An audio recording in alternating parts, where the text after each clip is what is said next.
Hi everyone, I'm Nadine. I'm a model, journalist, and one of the instructors from the Model Academy from modelmanagement.com.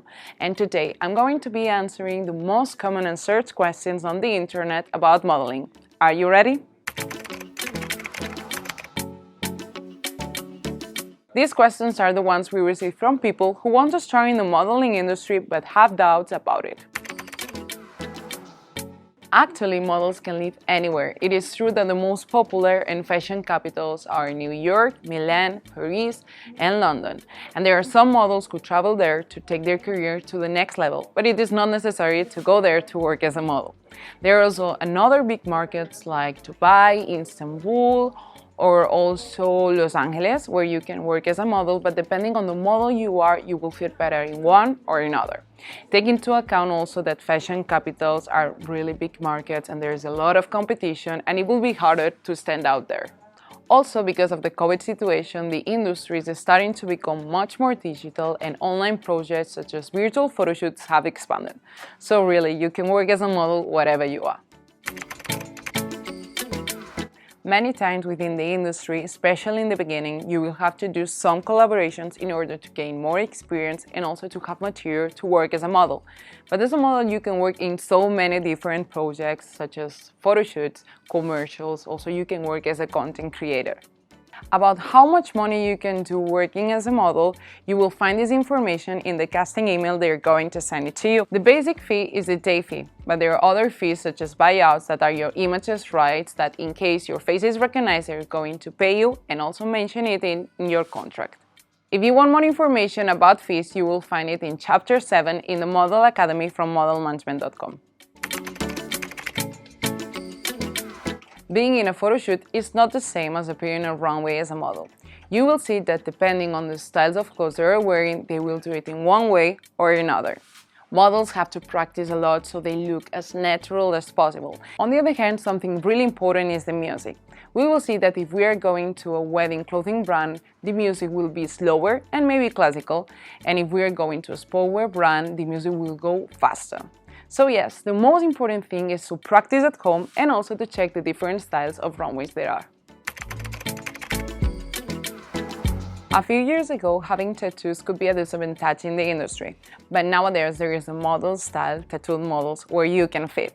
If you have small tattoo and brands doesn't want it to appear there, you can always cover it with makeup. In any case, you will always have to report the tattoos you have, or if you want to get a new one, tell it to your agency and update your pictures. Take into account that the casting director have your pictures as a basis to select the models they want to work with. So the more up-to-date, the better. Having piercings is not something that affects too much the image of a model, so don't worry if you have any. However, you will be most likely to remove them when you're going to a photo shoot. So as I said before, always report the piercings you have or tattoos, and if you want to get a new one, let your agency know. In the past, being told it was a must, but nowadays it's not needed. Therefore, there are some model types like petite models that women are between 5'1" and 5'7", and men 5'4" and 5'9". So yeah, there are so many different model profiles where you can fit. So you will find castings where they're looking for a specific shape, but this is not because you cannot fit in the modeling industry. This is because they're looking for a specific profile. So if you're less than 5'7", don't worry about that and start your modeling career. Models are still normal people, so if you have a scar on your body, don't let that stop you from working as a model.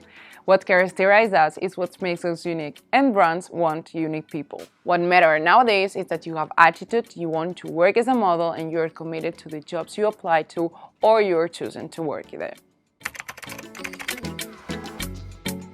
In the 90s, the beauty canon was ruled by models who were slim and tall, but nowadays this is not needed. Brands are looking for real people with real measurements, and they also want that people is going to feel identified with them, and at the end, agencies follow what brands demand.